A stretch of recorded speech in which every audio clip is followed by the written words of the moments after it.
제 이름은 박경준이고 쉰을 앞두고 있습니다. 제게는 20여 년을 함께 산 아내 홍지수가 있었지요. 우리 부부의 모든 비극의 시작이 고작 노란색 커피 믹스 한 박스 때문이었다고 말하면 사람들은 무슨 일인지 궁금해하겠지요. 생각해보면 그깟 커피 믹스가 뭐라고 10수년을 함께 산 부부 사이를 이렇게까지 갈라놓을 수 있는지 도무지 이해가 되지 않았습니다. 하지만 이제 와 돌이켜보면 그건 그냥 커피 믹스가 아니었습니다. 그건 제 어리석음의 결정체였고 아내의 마지막 인내심을 산산조각 낸 망치 같은 것이었습니다. 이야기는 제 장모님, 그러니까 아내의 어머니가 위독하시다는 소식을 들었을 때부터 시작됩니다. 아내는 그날부터 병원에서 살다시피 했습니다. 퇴근하고 병원에 들르면 헬쑥해진 얼굴로 억지로 웃으며 저를 맞는 아내를 보는 게 참 안쓰러웠습니다. 저 역시 장모님께 잘하고 싶었습니다. 결혼 초 변변찮은 월급 봉투를 내밀던 제게 우리 사위 기죽지 말게라며 등을 두드려 주시던 따뜻한 분이셨으니까요. 문제는 그 주 목요일이 저희 집 제사였다는 겁니다. 저희 집안, 특히 아버지는 제사를 하늘처럼 여기는 분입니다. 1년에 6번 있는 제사에 며느리가 빠진다는 건 상상도 할 수 없는 일이었죠. 아니나 다를까 어머니에게서 전화가 걸려왔습니다. 수화기 너머로 들려오는 목소리는 평소보다 훨씬 날카로웠습니다. 경준아, 너 지수한테 단단히 일러둬라. 목요일 날 빠질 생각일랑 꿈도 꾸지 말라고. 아무리 사돈이 아프셔도 집안의 대소사가 먼저인 법이야. 저는 난감했습니다. 한쪽은 죽어가는 어머니 곁을 지키는 아내고 다른 한쪽은 집안의 법도를 외치는 어머니였습니다. 솔직히 말해 저는 그때까지만 해도 이게 그렇게 심각한 문제가 될 거라고는 생각하지 못했습니다. 그냥 늘 그래왔던 것처럼 아내가 조금 희생하면 모두가 편안해질 거라고 믿었습니다. 그게 가장 쉬운 해결책이었으니까요. 퇴근 후 병원으로 가 아내에게 조심스럽게 말을 꺼냈습니다. 지수야, 목요일 제사인 거 알지? 어머니가 꼭 오라고 하시네. 아내는 링거를 맞는 장모님의 손을 주무르다 말고 저를 쳐다봤습니다. 그 눈빛이 무어라 말하는 것 같았지만 저는 애써 외면했습니다. 알아. 근데 엄마가 지금 이런데 어떻게 자리를 비워. 그래도 어떡하냐? 잠깐만 얼굴 비추고 와. 내가 최대한 빨리 보내줄게. 응? 좋은 게 좋은 거잖아. 좋은 게 좋은 거. 제가 참 자주 쓰던 말이었습니다. 그 말은 사실 네가 좀 참으면 시끄러울 일 없다는 뜻의 다른 표현이었죠. 아내는 한참 동안 아무 말도 하지 않았습니다. 그 침묵이 얼마나 무거운 의미였는지 저는 그때는 몰랐습니다. 결국 아내는 작은 한숨과 함께 고개를 끄덕였습니다. 그리고 목요일 아내는 정말 제사에 왔습니다. 검은 옷 위에 억지로 앞치마를 두르고 전을 붙이는 아내의 뒷모습이 유독 작아 보였습니다. 친척 어른들은 그런 아내를 효부라고 칭찬을 아끼지 않았습니다. 아이고, 사돈께서 편찮으신데도 며느리 놀이하러 왔구나. 장하다. 그렇지만 아내는 아무런 표정도 짓지 않았습니다. 계속 시계만 볼 뿐 온통 장모님 생각으로 불안해 보이기까지 했지요. 저 역시 뱉어놓은 말이 있었기에 그런 아내의 눈치를 보며 안절부절 못하다가 제사가 끝나자마자 아내를 차에 태워 병원으로 향하고 잠시 자리를 지키고 있다가 애들 때문에 집으로 돌아왔지요. 그렇게 바로 다음 날이었습니다. 금요일 오전 회사에서 보고서를 쓰고 있는데 아내에게서 전화가 왔습니다. 딱 한마디였습니다. 엄마 가셨어. 수화기 너머로 들려오는 아내의 목소리는 이상할 정도로 덤덤해서 오히려 제 가슴이 쿵하고 내려앉았습니다.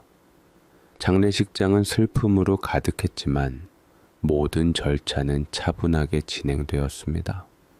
저는 회사를 빠지고 상주 자격으로 아내 옆을 지키며 조문객을 맞았습니다. 그런데 장례 마지막 날이 되도록 저희 부모님은 얼굴을 비추지 않으셨습니다. 혹시나 싶어 연락을 해보니 아버지는 허리가 아파서 거동이 힘들다고, 어머니는 나이 드니 그런데 가는 거 아니다 라고 전화로만 알려왔습니다. 아내가 서운하겠지만 저희 부모님도 연세가 있으시니 그럴 수도 있겠다 싶었습니다. 문제는 그날 오후에 터졌습니다. 아버지에게서 전화가 걸려왔습니다.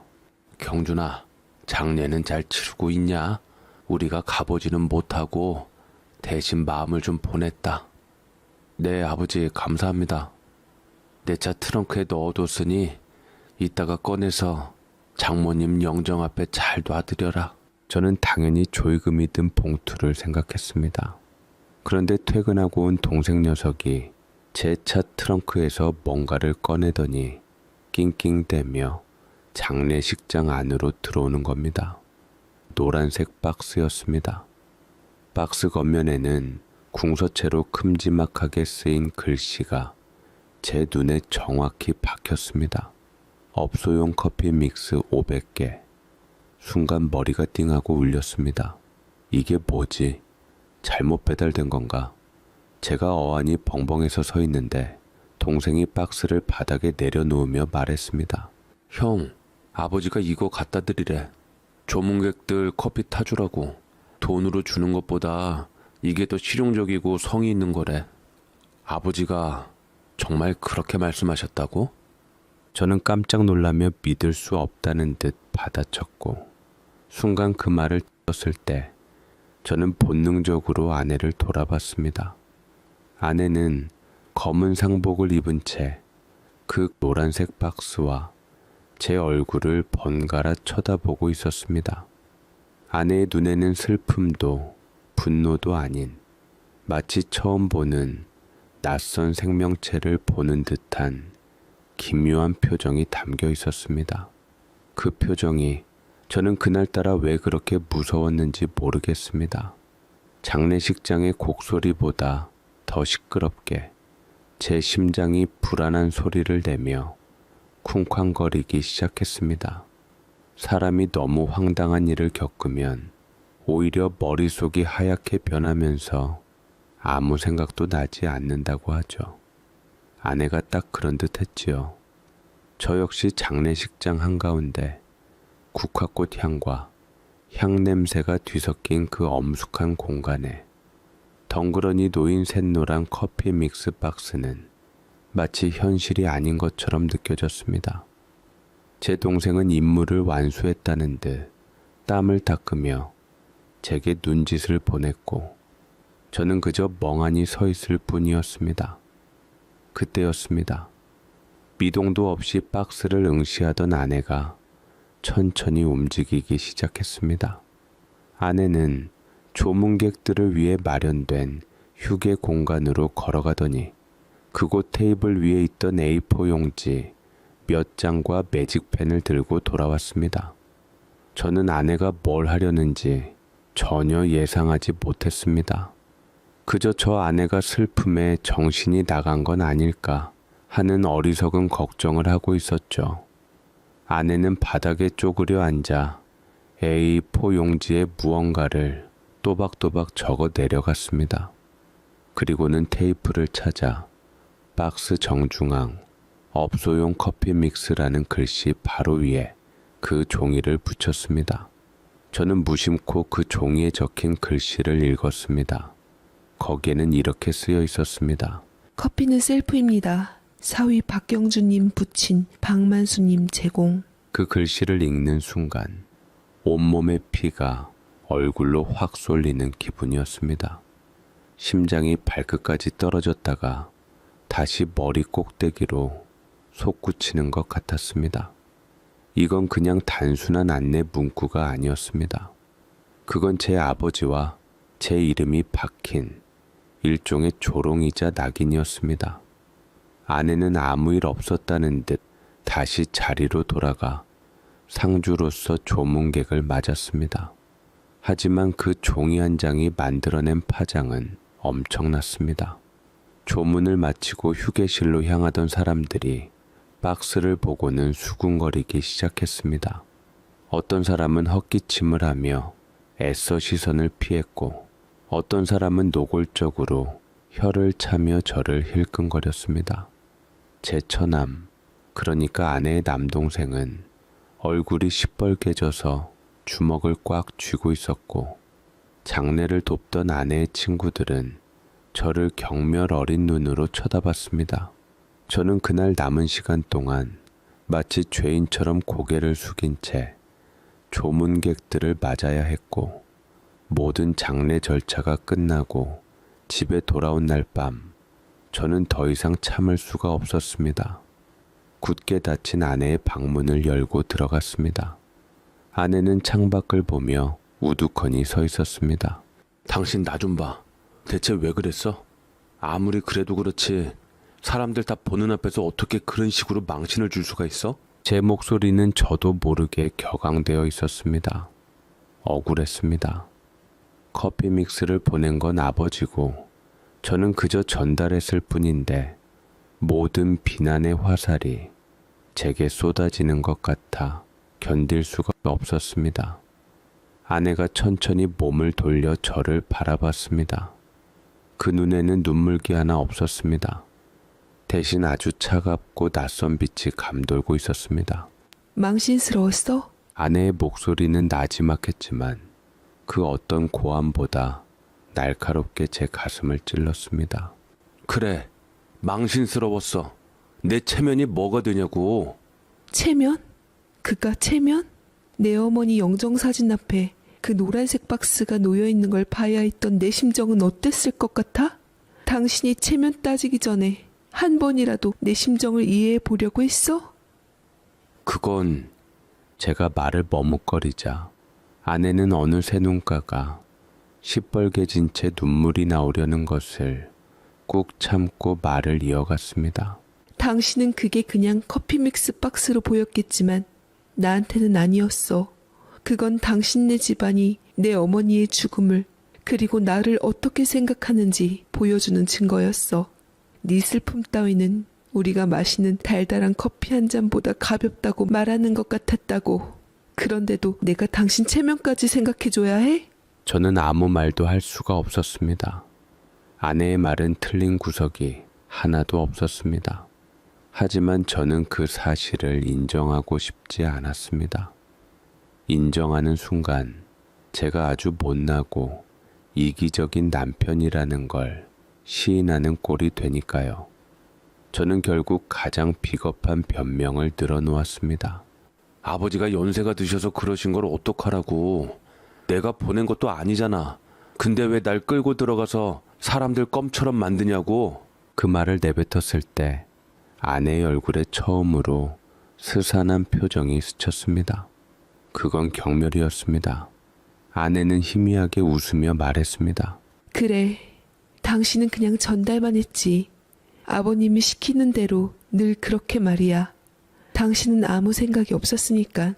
그게 제일 문제야. 박경준 씨, 당신은 늘 생각이 없었어. 그 말을 끝으로 아내는 방을 나가버렸습니다. 저 역시 아내한테 분한 만큼 억울한 듯 말을 터놓고 싶었지만 생각 없다는 그 말에 아무 말도 할 수가 없었습니다. 아내는 제게 필요한 말 외에는 단 한마디도 하지 않았습니다. 같은 식탁에서 밥을 먹어도 서로를 보지 않았고 같은 침대에 누워도 서로에게 등을 돌렸습니다. 차라리 소리라도 지르고 화라도 내면 좋으련만 아내는 그 어떤 감정도 드러내지 않음으로써 저를 철저히 고립시켰습니다. 저는 그때 깨달았습니다. 세상에서 가장 무서운 벌은 분노나 원망이 아니라 완벽한 무관심이라는 것을요. 그래도 처음 며칠은 저도 오기가 생겨 버텼습니다. 그래, 네가 이기나 내가 이기나 해보자. 이런 유치한 생각까지 했으니까요. 하지만 시간이 지날수록 불편함은 오롯이 제 몫이었습니다.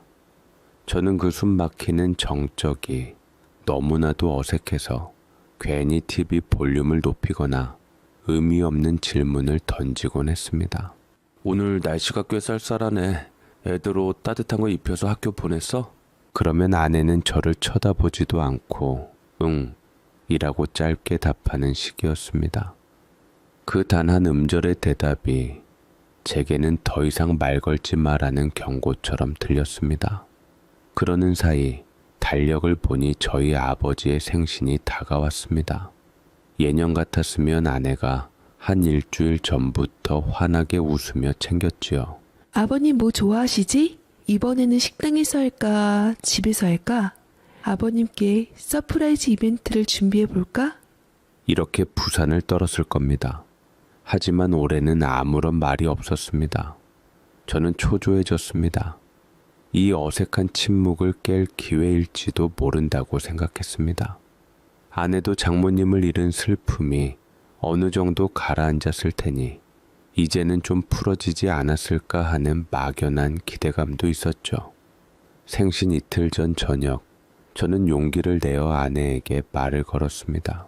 여보, 모레 아버님 생신인 거 알지? 어떻게 할까? 설거지를 하던 아내가 물을 잠그고 저를 돌아봤습니다. 오랜만에 정면으로 마주한 아내의 얼굴은 여전히 무표정했습니다. 아내는 잠시 저를 쳐다보더니 식탁 서랍을 열어 무언가를 꺼냈습니다. 마트 전단지였습니다. 아내는 전단지를 식탁 위에 펼쳐놓고는 그 옆에 지갑에서 꺼낸 3만 원을 올려놓았습니다. 이게 뭐야? 저는 제 눈을 의심하며 물었습니다. 아내는 아주 사무적인 톤으로 말했습니다. 아버님 좋아하시는 걸로 사다 드려. 당신이 직접 돈으로 드리는 것보다 실용적인 게 좋다고 하셨잖아. 전단지 보니까 지금 세일하는 거 많던데 잘 찾아봐. 순간 머릿속이 하얘졌습니다. 실용적. 그 단어는 장례식장에서 들었던 아버지의 목소리를 떠올리게 했습니다. 아내는 지금 저를 놀리는 게 아니었습니다. 이건 철저하게 계산된 아주 차가운 방식의 복수였습니다. 저는 화가 머리끝까지 치밀어 올랐습니다. 당신 지금 장난해? 이걸로 뭘 어쩌라고? 왜? 부족해? 그럼 당신 돈 좀 더 보태든가. 난 이게 최선이야. 아내는 그렇게 말하고는 방으로 휙 들어가 버렸습니다. 저는 식탁 위에 놓인 꾸깃꾸깃한 전단지와 지폐 3장을 멍하니 내려다 보았습니다. 이건 단순한 돈과 종이 쪼가리가 아니었습니다. 이건 아내가 제게 던지는 경고장이자 제가 과거에 저질렀던 무심함의 대가였습니다. 결국 아버지 생신날 저는 퇴근길에 마트에 들렀습니다. 뭘 사야 할지 몰라 정유 코너와 즉석식품 코너를 몇 번이나 서성였습니다. 결국 제가 집어든 건 할인 딱지가 붙은 냉동 동그랑땡과 즉석 미역국 그리고 잡채 몇 팩이었습니다. 그걸 들고 본가로 향하는 내내 제 자신이 너무나도 처량하게 느껴졌습니다. 본가에 도착하니 이미 형님네 식구들이 와 있었습니다. 어머니는 저를 보자마자 대뜸 물었습니다. 지수는 어디 갔냐? 며느리가 돼서 시아버지 생신에 얼굴도 안 비춰? 저는 차마 아내가 일부러 안 왔다고 말할 수 없었습니다. 아, 지수가 오늘 몸이 좀 안 좋아서요. 대신 이거라도 준비해봤습니다. 제가 마트 봉지에서 음식들을 꺼내놓자 어머니의 얼굴이 싸늘하게 굳었습니다. 형수님은 안쓰럽다는 듯 혹은 한심하다는 듯 저를 쳐다봤습니다. 그날 저녁 저는 평생 먹어본 밥 중에 가장 맛없는 생일 밥을 먹어야 했습니다. 어머니는 식사 내내 말씀하셨고 아버지는 굳은 얼굴로 싸한 분위기로 식사를 하고 있었지요. 아무래도 우리 며느리를 잘못 들였다. 애가 그렇게 굴면 네가 휘어잡아야지 뭐 하는 거냐. 그래요, 서방님. 이건 해도 너무하네요. 어떻게 아버님 생신 때 며느리가 이럴 수가 있어요? 어머니는 잔소리를 퍼부었고 형수님은 곁에서 거들었지요. 그때 아버지는 불쾌한 듯 수저를 딱 놓고 기분 나쁜 듯 저를 노려보며 방으로 들어갔고 저는 고개를 숙인 채 아무런 대꾸도 할 수 없었습니다. 솔직히 아버지가 장모님 장례식 때 커피 믹스만 안 보내도 이런 일은 없었을 거라고 말을 하고 싶었지만 아버지 생신이니만큼 그 말도 할 수가 없었지요. 저는 그 비난과 동정의 시선을 온전히 혼자 감당해야 했습니다. 집으로 돌아오는 차 안에서 저는 처음으로 깊은 외로움을 느꼈습니다. 본가도 집도 제게 더 이상 편안한 공간이 아니었습니다. 그건 마치 갑옷을 벗고 전쟁터에 나간 것과 같은 기분이었습니다. 힘없이 집에 도착하니 아내는 거실에서 TV를 보고 있었습니다. 제가 들어오든 말든 눈길 한번 주지 않았습니다. 저는 그 차가운 무관심 앞에서 오늘 겪었던 모든 수모와 비참함이 전부 제 탓이라는 것을 어렴풋이 깨닫기 시작했습니다. 아버지 생신날 겪었던 수모는 시작에 불과했습니다. 아내의 침묵은 계속되었고 집안의 공기는 날이 갈수록 차가워졌습니다. 저는 어떻게든 이 상황을 풀어보려고 몇 번이나 말을 걸었지만 아내는 벽처럼 단단했습니다. 마치 제 존재 자체를 지워버리기로 작정한 사람처럼 보였습니다. 그런 아내를 보며 저는 분노와 함께 아주 희미한 두려움을 느끼기 시작했습니다. 예전에 그 순하고 잘 웃던 아내는 이제 어디에도 없었습니다. 시간은 속절없이 흘러 어느덧 추석이 코앞으로 다가왔습니다. 명절. 생각만 해도 머리가 지끈거렸습니다. 예년 같았으면 아내가 며칠 전부터 명절 선물이며 음식 준비로 분주했을 테지만 올해는 그 어떤 기척도 없었습니다. 저는 불안해졌습니다. 설마 이번에도 안 가려는 건가? 시아버지 생신이야 어떻게든 둘러댔지만 온 가족이 모이는 명절은 차원이 다른 문제였습니다. 저는 퇴근 후 거실 소파에 앉아있는 아내의 맞은편에 앉았습니다. 일부러 아무렇지 않은 척 부드러운 목소리로 말을 꺼냈습니다. 여보, 다음 주가 추석인데 이번에는 같이 가야지, 응? 아내는 손에 들고 있던 책에서 눈을 떼지 않은 채 대답했습니다. 당신 혼자 가. 그 단호한 한마디에 저는 가슴이 덜컥 내려앉았습니다. 아니 어떻게 나 혼자 가. 친척들 다 모이는데 제발 이번 한 번만 같이 가주라. 내가 앞으로 정말 잘할게. 제 목소리는 저도 모르게 애원조가 되어 있었습니다. 그 순간만큼은 제 체면이고 뭐고 중요하지 않았습니다. 어떻게든 아내를 설득해서 이 위기를 넘겨야 한다는 생각뿐이었죠. 아내는 그제야 책을 탁 소리나게 덮고는 저를 똑바로 쳐다봤습니다.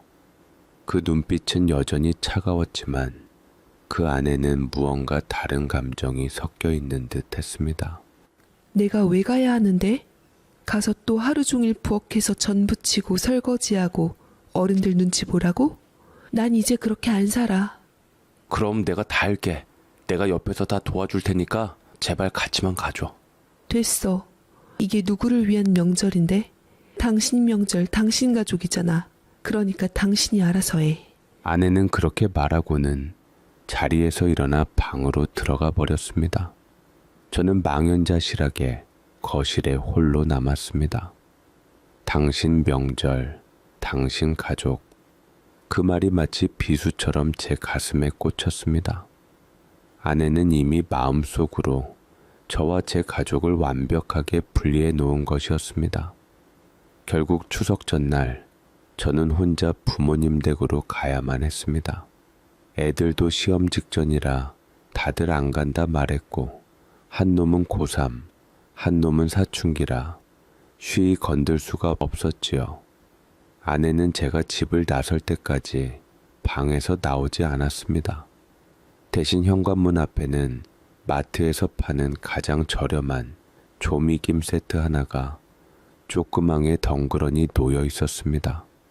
그 선물 세트를 보는 순간 저는 헛웃음이 나왔습니다. 실용적.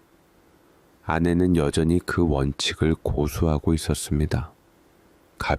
가벼운 선물 세트를 차 트렁크에 싣고 운전대를 잡는데 옆자리가 텅 비어 있는 게 유독 허전하게 느껴졌습니다.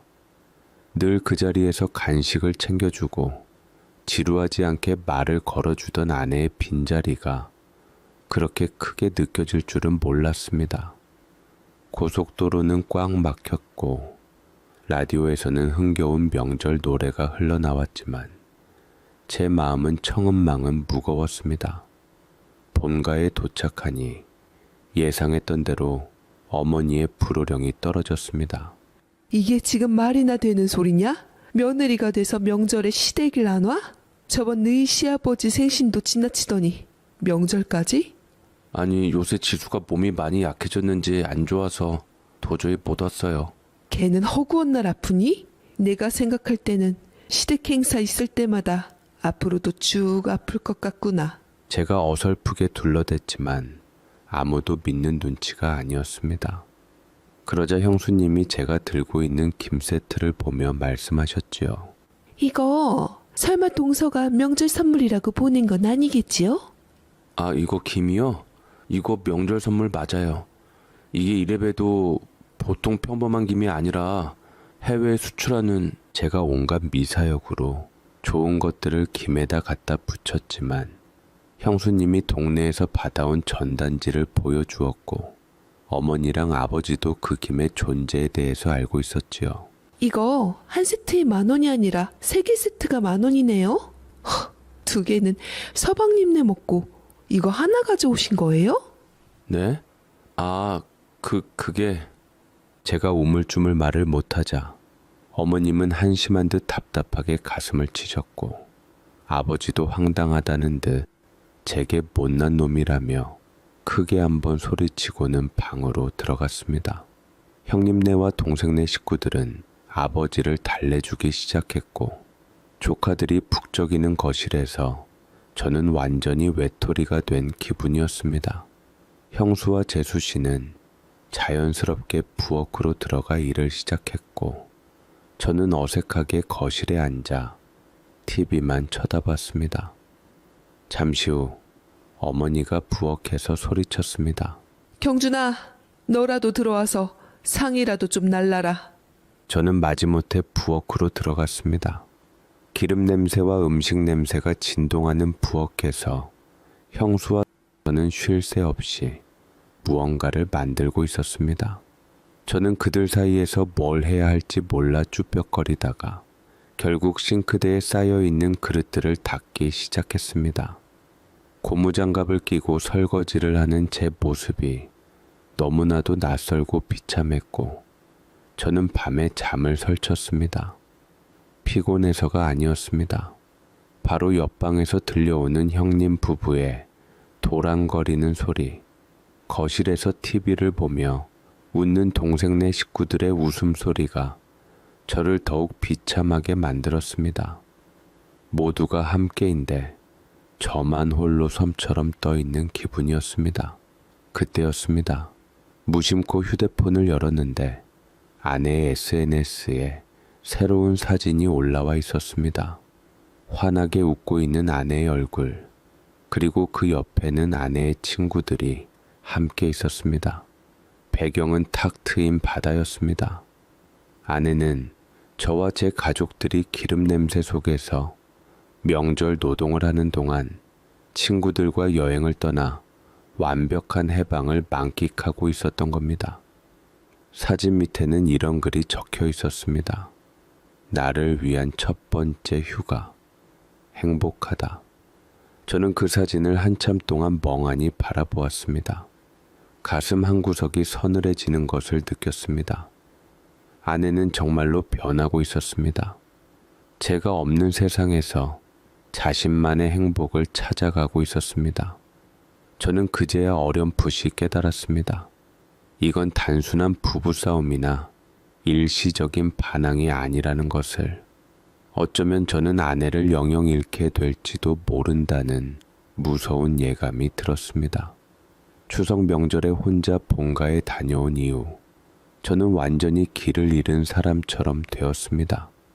아내의 SNS에서 본 그 환한 웃음은 제 머릿속을 떠나지 않았습니다. 그건 마치 제게 보내는 선전포고 같았습니다. 나는 당신 없이도 얼마든지 행복할 수 있다는. 저는 어떻게든 아내의 마음을 돌려야겠다고 생각했지만 방법을 몰랐습니다. 사과를 해야 할지, 화를 내야 할지, 아니면 시간을 갖고 기다려야 할지 아무것도 판단이 서지 않았습니다. 그렇게 명절날이 지나갔고 여전히 집안에서도 본가에서도 찍소리도 못한 채 하루하루 보내며 아내와의 어색한 동거가 계속되던 어느 늦가을 어머니에게서 다급한 전화 한 통이 걸려왔습니다. 예, 경준아, 큰일 났다. 너희 아버지가 욕실에서 넘어져 머리랑 고관절을 다쳤어. 네가 제일 가까워서 일단 너한테 전화 걸었으니 얼른 좀 와줘야겠다. 저는 어머니 얘기를 듣고 아내에게 전화를 걸었지만 전화는 받지 않았고 별 수 없이 회사에 조퇴를 해서 후다닥 본가로 가서 마침 도착한 119 직원들과 함께 병원으로 가게 되었습니다. 골든타임을 놓치지 않아서 아버지를 수습하며 다행히 큰 수술은 피했지만 한동안은 누군가의 도움 없이는 거동이 거의 불가능한 상태가 되셨습니다. 병실 침대에 누워 끙끙 앓는 소리를 내는 아버지를 보니 마음이 무거웠습니다. 문제는 퇴원 후였습니다. 어머니 혼자서는 아버지를 돌볼 수가 없는 상황이었습니다. 형님네는 형수가 직장에 다닌다는 핑계를 댔고 동생네는 아이들이 아직 어리다는 이유로 한 발 물러섰습니다. 자연스럽게 모든 시선이 제게, 정확히는 제 아내에게로 향했습니다. 어머니는 병원 복도로 저를 불러내 단도직입적으로 말했습니다. 경준아, 다른 집은 다 사정이 있으니 안 되겠다. 너희 아버지는 당분간 너희 집에서 모셔야겠다. 저는 가슴이 철렁 내려앉았습니다. 지금 아내와의 관계도 살얼음판을 걷는 것 같은데 아버지를 모시는 건 불가능한 일이었습니다. 어머니, 그건 좀 지금 지수랑 저랑. 뭐가 문제야? 며느리가 시아버지 병수발 드는 게 당연한 거지. 뭘 그걸 문제라고 말해. 지수는 지금 집에서 하는 일도 없잖냐. 계속 시댁 행사 피한 거 봐줬으면 됐다. 이번에는 어쩔 수 없으니 당장 지수 들여보내서 병수발 드는 법이라도 배우라고 해. 어머니의 목소리는 단호했습니다. 제 사정 따위는 안중에도 없었습니다. 그저 며느리의 의무라는 낡은 잣대만 들이댈 뿐이었습니다. 저는 그날 밤 무거운 마음으로 집에 돌아왔습니다. 거실에서 책을 읽고 있는 아내의 뒷모습을 보니 차마 입이 떨어지지 않았습니다. 하지만 이대로 시간을 끌다가는 어머니 성화에 못 이겨 억지로 아버지를 모셔와야 할지도 모른다는 불안감이 더 컸습니다. 저는 마른 침을 삼키고 아내의 옆에 앉았습니다. 여보, 할 말이 있는데. 아내는 책에서 눈을 떼지 않은 채 응이라고만 했습니다. 저는 긴장한 채 침을 꼴깍 삼키고 말을 했습니다. 아버지 병원에 입원하신 거 알지? 퇴원하시면 당분간 누가 옆에서 돌봐드려야 할 것 같아. 거기까지 말했을 때 아내가 책을 덮고 저를 쳐다봤습니다. 그 눈빛이 너무 차가워서 저는 저도 모르게 말을 더듬었습니다. 그래서 당신 내게 무슨 말을 하고 싶은데? 아니, 그래서 어머니가 우리 집에서 잠시만 보시면 안 되겠냐고. 제 말이 채 끝나기도 전에 아내가 자리에서 일어났습니다. 그리고는 제 앞에 서서 저를 내려다보며 말했습니다. 싫어. 너무나도 단호하고 명료한 한마디였습니다. 저는 당황해서 자리에서 벌떡 일어났습니다. 아니, 그래도 어떡해. 아버지가 편찮으신데. 당신 아버지가 편찮으신 건 안 됐지만 내가 그분을 돌봐야 할 의무는 없어. 당신이 아버님 아들이잖아. 당신이 하든가. 방금 당신 아버지라고? 말 다 했어? 그리고 내가 회사를 어떻게 그만둬? 당신은 지금 집에 있잖아. 그 말을 내뱉는 순간 아차 싶었습니다. 그건 아내가 가장 듣기 싫어하는 말이라는 걸 알면서도 다급한 마음에 저도 모르게 튀어나오고 말았습니다. 아내의 얼굴이 싸늘하게 굳었습니다. 내가 집에 있다고 해서 당신네 집안에 무국 간병인은 아니야. 박경준 씨, 정 사람이 필요하면 돈 주고 사람을 써. 그게 가장 실용적이고 합리적인 방법이잖아. 실용적, 합리적. 아내는 또다시 그 단어들을 꺼내 들었습니다. 그 순간 제 안에 있던 무언가가 툭 하고 끊어지는 소리가 났습니다.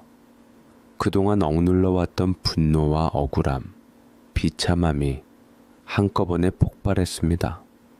저도 더 이상은 아내에게 많이 양보했다 생각했는데 계속 이렇게 나오니 결국 이성을 잃고 아내에게 소리쳤습니다. 당신 정말 너무하는 거 아니야? 가족이잖아. 어떻게 사람이 그렇게 이기적일 수가 있어? 이럴 거면 차라리 이혼해. 이혼이라는 단어가 제 입에서 튀어나왔습니다. 사실 진심은 아니었습니다. 그저 아내를 굴복시키고 싶었습니다. 이 말까지 들으면 아내도 겁을 먹고 어쩔 수 없이 제 뜻을 따를 거라고 어리석게도 그렇게 믿었습니다. 하지만 아내의 반응은 제 예상을 완전히 빗나갔습니다. 아내는 제 말을 듣고 잠시 저를 쳐다보더니 이내 입가에 희미한 미소를 띄었습니다. 그건 제가 한 번도 본 적 없는 아주 서늘하고 슬픈 미소였습니다. 그리고 아내는 아주 조용히 하지만 분명하게 말했습니다. 그래, 이혼하자. 그 한마디에 제 세상이 무너져 내리는 것 같았습니다. 아내의 입에서 나온 그 네 글자는 제 귀에 박힌 총알 같았습니다. 머릿속이 윙윙 울리고 눈앞이 아찔했습니다. 저는 분명 제 귀로 똑똑히 들었지만 그 의미를 제대로 받아들일 수가 없었습니다. 제가 뱉은 이혼이라는 말은 상대를 위협하기 위한 빈 껍데기 칼이었는데 아내가 그걸 받아들어 제 심장을 겨눈 진짜 칼로 만들어버린 기분이었습니다. 저는 아내의 반응에 도리어 당황해서 허둥지둥 말을 주워 담으려 했습니다. 아니 여보, 내가 한 말은 그런 뜻이 아니라 화가 나서 그냥 해본 소리야. 나는 그냥 해보는 소리 아니야. 진심이야. 아내는 조금의 흔들림도 없었습니다. 오히려 모든 걸 내려놓은 사람처럼 이상할 정도로 차분했습니다. 그 차분함이 저를 더 미치게 만들었습니다. 차라리 같이 소리 지르고 화를 냈다면 이건 그저 격한 부부싸움의 일부라고 생각했을 겁니다. 하지만 아내는 마치 오래전부터 이 순간을 기다려온 사람처럼 보였습니다. 아내가 정말 이혼을 원하는 걸까? 아니야, 아닐 거야. 그저 나를 겁주려는 거겠지. 내일 아침이면 언제 그랬냐는 듯 다시 평소처럼 돌아와 있을 거야. 저는 그렇게 스스로를 위로하며 애써 불안감을 잠재우려 했습니다. 아내가 없는 제 삶은 단 한 번도 상상해 본 적이 없었으니까요. 하지만 다음 날 아침 제 기대는 산산조각이 났습니다. 제가 출근 준비를 마치고 식탁에 앉았을 때 아내는 제 앞에 커피 한 잔과 함께 서류 한 뭉치를 내려놓았습니다. 하얀 A4 용지, 맨 위에는 검고 굵은 글씨로 이렇게 쓰여 있었습니다. 이혼 합의서. 심장이 쿵하고 바닥으로 떨어지는 소리가 들리는 듯 했습니다. 손이 떨려 서류를 제대로 잡을 수도 없었습니다. 재산 분할, 양육권, 위자료 등의 항목들이 아주 깔끔하고 논리적으로 정리되어 있었습니다. 마치 변호사가 작성한 것처럼 완벽했습니다. 이게 뭐야? 어제 당신이 말했잖아. 이혼하자고. 그래서 준비했어. 아내는 갓 내린 커피를 한 모금 마시며 무심하게 말했습니다. 변호사한테 상담까지 다 받고 제일 합리적인 조건으로 정리한 거야. 당신도 크게 손해볼 거 없을 테니 읽어보고 도장만 찍어. 괜히 법정까지 가서 서로 얼굴 붉히는 것보다 이게 더 실용적이잖아. 아내는 또 그 단어들을 썼습니다. 하지만 이번에는 그 단어들이 제게 비수가 되어 나라와 박혔습니다. 아내는 지금 우리의 결혼 생활을 함께 보낸 20년이 넘는 세월을 그저 하나의 계약을 해지하듯 처리하고 있었습니다. 저는 그제야 깨달았습니다. 이건 협박이나 엄포가 아니라는 것을. 아내는 정말로 저와 끝낼 준비를 하고 있었다는 것을요. 장모님이 돌아가신 그날부터, 아니, 어쩌면 그보다 훨씬 이전부터 아내는 마음속으로 이별을 준비해 왔을지도 모릅니다. 제가 아내의 침묵을 그저 일시적인 반항쯤으로 여기고 있는 동안 아내는 조용히 그리고 아주 치밀하게 자신만의 출구를 만들고 있었던 겁니다. 온몸에서 힘이 쭉 빠져나갔습니다. 저는 의자에 주저앉아 아무 말도 할 수 없었습니다. 머릿속에서는 수만 가지 생각이 뒤엉켰습니다. 내가 뭘 잘못한 거지? 아니, 처음부터 모든 게 잘못됐던 건가? 그깟 커피 믹스 하나 때문에? 아니, 그게 아니지. 아버지 생신 추석, 그리고 병수발 문제까지 모든 순간에 저는 아내의 마음을 헤아리려 하지 않았습니다. 그저 제 입장, 제 체면, 제 가족의 편의만 생각했습니다. 저는 고개를 들어 아내를 바라봤습니다. 저는 처음으로 진짜 공포를 느꼈습니다. 아내를 잃을지도 모른다는 공포.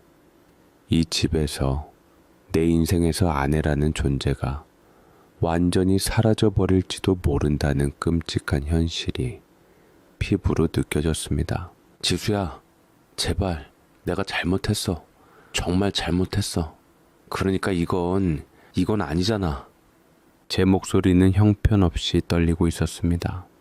하지만 아내는 돌아보지 않았습니다. 그저 나지막이 말할 뿐이었습니다. 이미 늦었어, 경준 씨. 당신이 이혼이라는 말을 입에 올린 순간 우리 사이는 끝난 거야. 그럼 애들은 어떡해? 한 놈은 고3이고 한 놈은 사춘기인데 애들한테 상처 줄 거야? 애들이 나한테 이혼하라고 먼저 말해주더라. 애들도 다 알고 있거든. 뭐라고? 아내는 양육권 둘은 자기가 가져가겠다고 하며 이미 재산 분할까지 자기가 생각해 놓은 것을 말했습니다. 가슴이 덜덜 떨렸지요. 애들이 그나마 방패막이었는데 이혼 합의서가 식탁 위에 놓인 그날 이후 우리 집은 집이 아니었습니다. 그건 마치 이혼 절차를 밟기 위해 잠시 함께 사는 서류상의 부부만 머무는 임시 거처 같았습니다. 아내는 더 이상 제게 말을 걸지 않았고 저는 아내의 눈치를 보며 숨막히는 하루하루를 보냈습니다. 참아치울 용기도 그렇다고 도장을 찍을 용기도 나지 않았습니다. 그렇게 위태로운 시간이 흐르던 어느 날 새벽 병원에서 전화가 걸려왔습니다. 어머니의 울음소리가 간담을 서늘케 하더라고요. 경준아, 이를 어쩌면 좋니? 너희 아버지가 갑자기 생각지도 못하게 돌아가셨다. 갑자기 응급 상황에 와서 병원에 옮겼는데 예고도 없이 떠나버렸어. 아버지가 돌아가셨다는 소식이었습니다. 어머니는 슬픔에 펑펑 눈물을 흘리셨고 고관절 수술 후 요양병원에 계시던 아버지의 건강이 갑작스럽게 악화된 것이었습니다. 저는 멍한 상태로 옷을 챙겨 입었습니다. 슬픔보다 먼저 든 생각은 지수가 와줄까 하는 것이었습니다. 시아버지의 장례식인데 며느리가 오지 않는다는 건 상상할 수도 없는 일이었습니다. 하지만 지금의 아내라면 그러고도 남을 것 같다는 불안감이 엄습했습니다. 저는 현관문을 나서기 전 굳게 닫힌 아내의 방문 앞에서 한참을 망설였습니다. 문을 두드려야 할까? 아니면 그냥 혼자 가야 할까? 만약 문을 두드렸는데 아내가 나오지 않는다면 저는 그 사실을 어떻게 감당해야 할지 자신이 없었습니다. 한참을 망설이다 결국 저는 혼자 집을 나섰습니다. 장례식장은 경황이 없었습니다. 형님과 동생은 울고 있었고 어머니는 거의 실신 직전이었습니다. 저는 장남으로서 정신을 차리고 장례 절차를 챙겨야 했습니다. 조문객들이 하나둘씩 도착하기 시작했지만 제 눈은 계속해서 장례식장 입구만 쳐다보고 있었습니다. 시간이 흐를수록 심장은 점점 더 불안하게 뛰었습니다. 친척들이 경준이 아내는 어디 갔냐? 큰며느리가 아직도 안 오고 뭐해? 라며 수군거리는 소리가 들려올 때마다 저는 할 말이 없었습니다. 바로 그때였습니다. 서방님, 동서 왔어요. 형수님 말을 듣고 쳐다보니 장례식장 입구에 익숙한 실루엣이 나타났습니다. 아내였습니다. 머리부터 발끝까지 흠잡을 데 없는 검은 상복 차림이었습니다. 저는 저도 모르게 안도의 한숨을 내쉬었습니다. 그래, 그래도 아내가 마지막 양심은 있구나. 시아버지 장례식까지 외면할 만큼 매정한 사람은 아니구나. 저는 그렇게 생각하며 아내에게 다가가려 했습니다. 하지만 아내는 제게 눈길 한번 주지 않고 곧장 영정사진 앞으로 걸어갔습니다. 그리고는 아주 정중하고 예를 갖춘 모습으로 절을 올렸습니다. 절을 마친 아내는 울고 있는 시어머니에게 다가가 허리를 숙여 인사를 하고는 곧바로 부엌 쪽으로 향했습니다. 마치 아주 오랫동안 연습이라도 한 사람처럼 모든 행동에 조금의 망설임도 없었습니다. 그날부터 3일 동안 아내는 형수님 재수 씨와 함께 완벽한 며느리의 역할을 수행했습니다. 조문객들에게 일일이 허리를 숙여 인사하고 음식을 나르고 상을 치웠습니다. 심지어 어머니가 아이고 영감 나도 따라갈란다 라며 곡을 할 때면 옆에서 조용히 물을 떠다 바치고 등을 쓸어주기까지 했습니다. 친척 어른들은 그런 아내를 보며 역시 며느리가 속이 깊다며 칭찬을 아끼지 않았습니다. 하지만 저는 알 수 있었습니다. 저건 진짜 내 아내가 아니라는 것을. 아내의 얼굴에는 어떤 감정도 담겨 있지 않았습니다. 슬픔도, 연민도, 위로도 없었습니다. 저와 눈이 마주칠 때도 아내는 아주 옅게 고개만 숙일 뿐 그 어떤 말도 건네지 않았습니다. 저는 그 3일 동안 아내의 그런 모습을 지켜보며 깊은 절망감에 빠졌습니다. 차라리 아내가 오지 않았더라면 저는 그저 아내를 원망하기만 했을 겁니다. 하지만 아내는 제 눈앞에 있으면서도 동시에 아주 먼 곳에 있는 사람처럼 느껴졌습니다. 발인이 있던 날 아침 모든 절차가 끝나고 텅 빈 장례식장에 잠시 앉아 있는데 아내가 제게 다가왔습니다. 아내는 제게 작은 종이 가방 하나를 건넸습니다. 어머니 가져다 드려. 당분간 식사 챙기기 힘드실 테니까. 가방 안에는 죽과 몇 가지 밑반찬이 들어 있었습니다. 저는 그래도 아내가 어머니를 신경 써주고 있다는 것에 고마웠지만 사실상 그걸 전해주는 아내는 모든 감정이 사라진 자리에 남은 것은 오직 의무뿐이었습니다. 그리고 그 의무마저도 오늘로서 끝이라는 것을 아내의 그 텅 빈 눈빛이 말해주고 있었습니다. 아버지의 장례를 모두 마치고 일상으로 돌아왔지만 제 일상은 더 이상 예전 같지 않았습니다. 집은 여전히 침묵에 잠겨 있었고 식탁 위에는 이혼 합의서가 그대로 놓여 있었습니다. 아내는 장례식장에서 보여줬던 완벽한 며느리의 가면을 벗고 다시 저를 투명인간 취급했고 저는 가슴이 답답했지요. 며칠간의 휴가를 끝내고 회사에 복귀한 날이었습니다. 동료들은 제게 다가와 위로의 말을 건넸습니다. 상심이 크겠다. 힘내라 같은 의례적인 말들이었지만 그마저도 감사하게 느껴졌습니다. 오후쯤 되자 부장님이 저를 부르셨습니다. 박 차장, 힘들 텐데 출근했네. 이거 얼마 안 되지만 보태 쓰게. 부장님은 제 손에 흰 봉투 하나를 쥐어주셨습니다. 저는 몇 번이나 거절했지만 부장님은 자네 부친 상이니 회사 동료로서 당연히 해야 할 도리라며 제 주머니에 찔러 넣어주셨습니다. 자리로 돌아와 몰래 열어본 봉투 안에는 20만 원이 들어있었습니다. 순간 가슴이 뭉클했습니다. 평소 그렇게 어렵고 무섭게만 느껴졌던 부장님이었는데 그 마음이 너무나도 고맙게 느껴졌습니다. 뿐만 아니라 다른 직원들도 돈을 모아 제게 전달을 했는데 가슴이 뭉클하더라고요. 저도 다음에 꼭 부장님이나 회사 동료들 경조사 때 제 성의껏 최선을 다해야겠다고 생각이 들었습니다. 허나 그때 번뜩 제 마음을 스치고 지나가는 것이 있었습니다. 갑자기 봉투를 보니 장모님의 장례식장에 덩그러니 놓여있던 그 거대한 노란색 커피 믹스 박스가 눈앞에서 겹쳐 보였습니다. 심장이 쿵 하고 내려앉았습니다. 그제야 저는 모든 것을 깨달았습니다.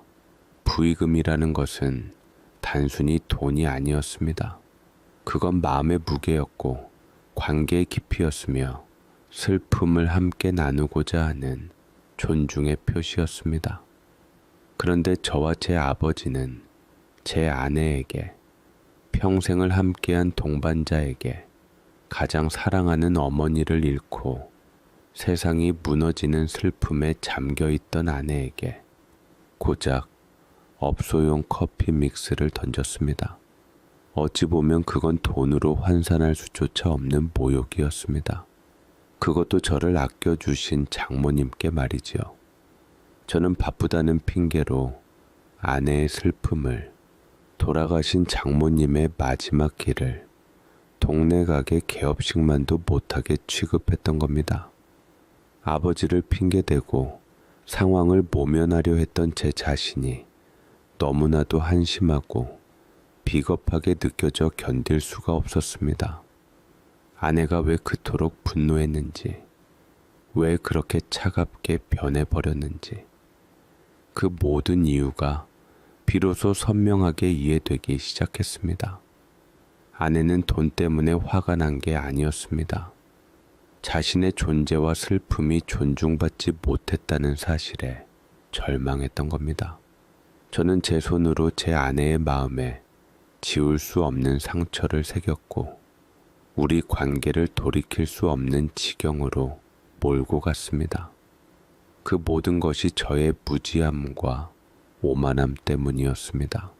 저는 그제야 깨달았습니다. 제가 잃어버린 것은 아내의 사랑만이 아니었습니다. 저는 한 인간으로서 마땅히 가져야 할 최소한의 예의와 존중을 잃어버렸던 겁니다. 온몸의 기운이 다 빠져나가고 머릿속은 텅 비어버린 기분이었습니다. 현관문을 열고 들어서니 아내는 거실 소파에 앉아 책을 읽고 있었습니다. 제가 들어오든 말든 늘 그랬던 것처럼 아무런 미동도 없었습니다. 예전 같았으면 저 역시 아무 말 없이 방으로 들어갔을 겁니다. 하지만 그날은 그럴 수가 없었습니다. 제 안에서 무언가가 완전히 무너져 내렸기 때문입니다. 저는 신발도 벗지 않은 채 현관에 서서 아내의 뒷모습을 한참 동안 바라보았습니다. 그리고 아주 힘겹게 입을 열었습니다. 지수야, 제 목소리가 제 것 같지 않게 갈라져 나왔습니다. 아내는 책장을 넘기던 손을 멈췄지만 돌아보지는 않았습니다. 저는 천천히 아내에게 다가갔습니다. 그리고 아내가 앉아 있는 소파 앞에 아무런 망설임 없이 무릎을 꿇었습니다. 아내가 놀란 듯 저를 돌아봤습니다. 그 무표정하던 얼굴에 처음으로 당혹감이 스쳤습니다. 저는 바닥에 고개를 숙인 채 차마 아내의 얼굴을 쳐다보지도 못하고 말을 이었습니다. 내가 정말 잘못했다. 내가 사람이 아니었어. 목이 메어 말이 제대로 나오지 않았습니다. 저는 몇 번이나 마른 침을 삼키고 나서야 겨우 말을 이어갈 수 있었습니다. 장모님 장례식에서 당신한테 준 건 커피 믹스가 아니라 독이었어. 내가 당신 마음에 독을 부었어. 이제야 알았어. 내가 얼마나 끔찍한 짓을 했는지.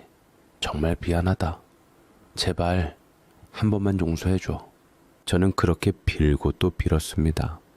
제 어깨가 부끄러움과 후회로 잘게 떨리고 있었습니다. 제가 할 수 있는 말은 오직 미안하다와 잘못했다는 말뿐이었습니다.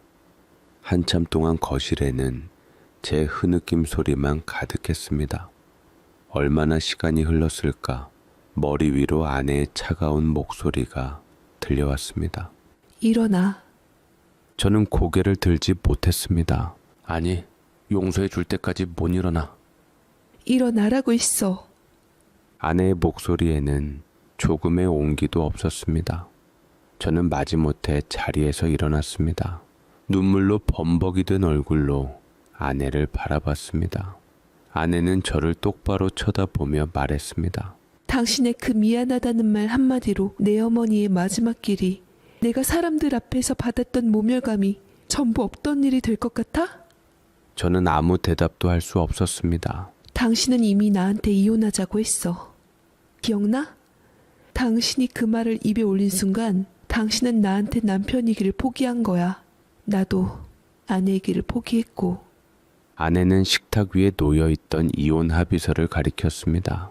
저 서류, 당신이 무릎 꿇는다고 사라지는 거 아니야. 당신이 뱉은 말, 당신이 했던 행동, 전부 저기 박혀 있어. 이제 와서 뭘 어쩌겠다는 건데? 아내의 말은 전부 사실이었습니다. 저는 반박할 수 없었습니다. 제 사과는 너무 늦었고 너무나도 무력했습니다. 아내의 마음은 이미 돌아올 수 없는 강을 건너버린 것 같았습니다. 저는 그 자리에서 망연자실하게 서 있었습니다. 이제 정말 끝이구나. 아무것도 돌이킬 수 없구나. 그때였습니다. 제 휴대폰이 요란하게 울렸습니다. 어머니였습니다. 저는 전화를 받을 경황이 아니었지만 벨소리는 끈질기게 울렸습니다. 결국 제가 전화를 받자 수화기 너머로 어머니의 날카로운 목소리가 들려왔습니다. 너 지금 어디야? 지수는 뭐하고? 너희 아버지 49제는 어떻게 할 건지 상의해야 할 거 아니야. 당장 둘이 같이 건너와. 어머니는 여전히 변한 게 없었습니다. 아버지가 돌아가신 슬픔 속에서도 며느리를 찾고 아들에게 명령하는 것은 똑같았습니다. 저는 그 목소리를 듣는 순간 이 모든 비극의 또 다른 시작점이 바로 저 수화기 너머에 있다는 것을 깨달았습니다. 아버지의 무심함, 그리고 그걸 아무렇지 않게 아들에게 강요하는 어머니, 그리고 그 사이에서 아무런 목소리도 내지 못했던 저는 저도 모르게 소리쳤습니다. 어머니, 제발 좀 그만하세요. 수화기 너머의 어머니도 제 앞에 서 있던 아내도 놀란 듯 했습니다. 저는 제 평생 처음으로 어머니에게 반항이라는 것을 하고 있었습니다. 아버지 49제, 형님이랑 동생이랑 알아서 하세요. 저희는 이제 못 갑니다. 아니, 안 갑니다. 뭐? 이놈이 제정신이야? 잊으셨어요? 어머니 아버지가 장모님 돌아가셨을 때 커피 믹스 보낸 거? 그거 제가 지수한테 평생 죗값 치르면서 살 겁니다. 그러니까 다시는 지수 찾지 마세요. 저한테도 전화하지 마시고요. 저는 그렇게 말하고는 전화를 끊어버렸습니다. 심장이 미친 듯이 뛰고 손이 덜덜 떨렸습니다. 아내는 놀란 눈으로 저를 쳐다보고 있었습니다. 저는 아내를 보며 힘겹게 말했습니다. 봤지?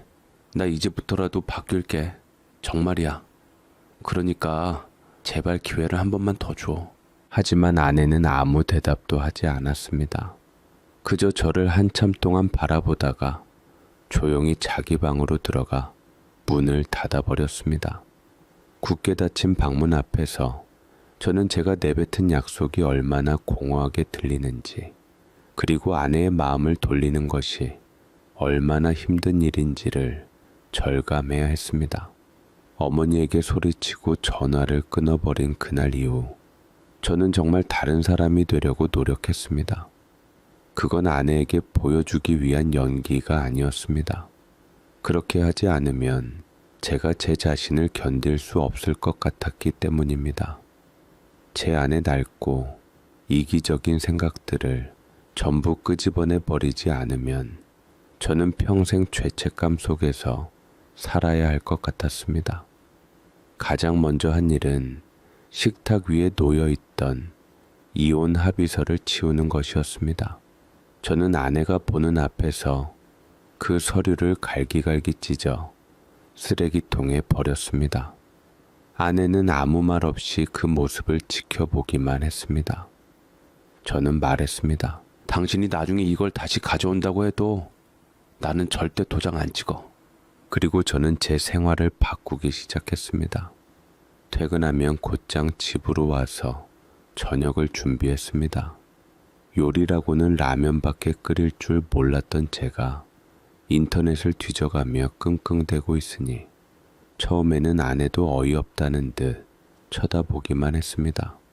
제가 차린 저녁은 맛이 없었습니다. 찌개는 짰고 계란말이는 다 타버렸죠. 하지만 아내는 제가 차린 밥을 말없이 먹어주었습니다. 물론 여전히 우리는 아무런 대화도 나누지 않았지만 저는 그것만으로도 감사했습니다. 주말에는 집안 대청소를 했습니다. 아내가 늘 하던 것처럼 화장실 구석구석을 닦고 베란다 창틀의 먼지를 털어냈습니다. 그렇게 몸을 움직이고 있으니 지난 세월 동안 아내가 이 집에서 얼마나 많은 땀을 흘렸을지가 새삼 느껴졌습니다. 이건 그냥 일이 아니었습니다. 가족을 위한 마음 없이는 할 수 없는 고된 노동이었습니다. 어머니에게서는 몇 번이나 전화가 왔지만 받지 않았습니다. 형님에게 문자가 왔습니다. 어머니가 너 때문에 혈압 올라 쓰러지시겠다. 당장 전화 드려라. 저는 답장을 보냈습니다. 죄송합니다, 형님. 어머니께는 죄송하지만 제 가정을 위해서 당분간은 이렇게 살아야 할 것 같습니다. 지수한테 더 이상 상처 줄 수 없습니다. 저의 이런 변화에도 아내의 태도는 크게 달라지지 않았습니다. 여전히 저를 남처럼 대했고 꼭 필요한 말 외에는 하지 않았습니다. 하지만 아주 미세한 변화들이 감지되기 시작했습니다. 제가 저녁을 차리면 아내는 다음날 아침 설거지를 해놓았습니다. 제가 청소를 하면 아내는 빨래를 개어놓았습니다. 우리는 마치 보이지 않는 규칙을 가진 룸메이트처럼 각자의 역할을 묵묵히 수행했습니다. 그렇게 몇 달의 시간이 흘렀습니다. 계절이 바뀌고 아내의 생일이 다가왔습니다. 저는 그날 아침 평소보다 일찍 일어나 서툰 솜씨로 미역국을 끓였습니다. 그리고 며칠 전부터 고민해서 사놓은 작은 상자를 식탁 위에 올려놓았습니다. 아내가 방에서 나와 식탁 위에 놓인 것들을 보고는 잠시 멈칫했습니다. 저는 떨리는 목소리로 말했습니다. 생일 축하해. 아내는 아무 말 없이 식탁에 앉아 미역국을 먹기 시작했습니다. 저는 맞은편에 앉아 그런 아내를 그저 바라보기만 했습니다. 아내가 숟가락을 내려놓았을 때 저는 조심스럽게 상자를 아내 쪽으로 밀었습니다. 열어봐. 아내는 잠시 망설이다가 천천히 상자를 열었습니다. 그 안에는 고급 원두와 작은 핸드드립 세트가 들어 있었습니다. 제가 줄 수 있는 가장 비싼 선물은 아니었지만 지금의 제게는 가장 진심을 담을 수 있는 선물이었습니다. 앞으로는 당신한테 세상에서 제일 좋은 커피만 내려줄게. 내가 직접.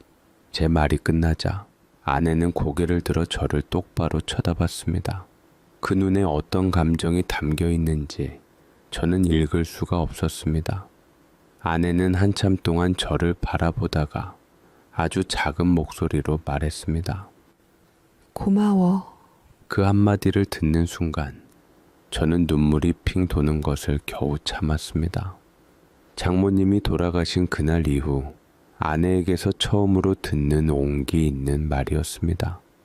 물론 그날 이후로 우리 관계가 예전처럼 돌아간 것은 아닙니다. 여전히 우리 사이에는 보이지 않는 강이 흐르고 있습니다. 한번 깨진 신뢰는 그렇게 쉽게 붙지 않는다는 것을, 한번 돌아선 마음은 그렇게 쉽게 돌아오지 않는다는 것을 저는 매일같이 느끼고 있습니다. 하지만 저는 포기하지 않을 생각입니다. 주말 아침이면 저는 아내를 위해 커피를 내립니다. 원두를 갈고 물을 끓이고 천천히 드립을 하는 그 시간 동안 저는 아내에게 속죄하는 기분이 듭니다. 아내는 제가 내린 커피를 말없이 받아 마십니다. 아직은 쓰기만 한 커피일지도 모릅니다. 하지만 언젠가는 아주 오랜 시간이 걸리겠지만 이 커피가 아내에게도 저에게도 따뜻한 위로가 되는 날이 오리라고 믿습니다. 그 노란 커피 믹스 한 박스는 제 인생을 송두리째 흔들어 놓았습니다. 하지만 역설적이게도 그 사건이 아니었다면 저는 평생 제가 얼마나 오만한 남편이었는지, 얼마나 소중한 것을 잃어가고 있었는지 깨닫지 못했을 겁니다. 저는 이제 막 진짜 남편이 되는 법을 배우기 시작했습니다. 그리고 그 길의 끝에 아내가 서 있어 주기를 간절히 바랄 뿐입니다. 제 사연 읽어주셔서 감사합니다.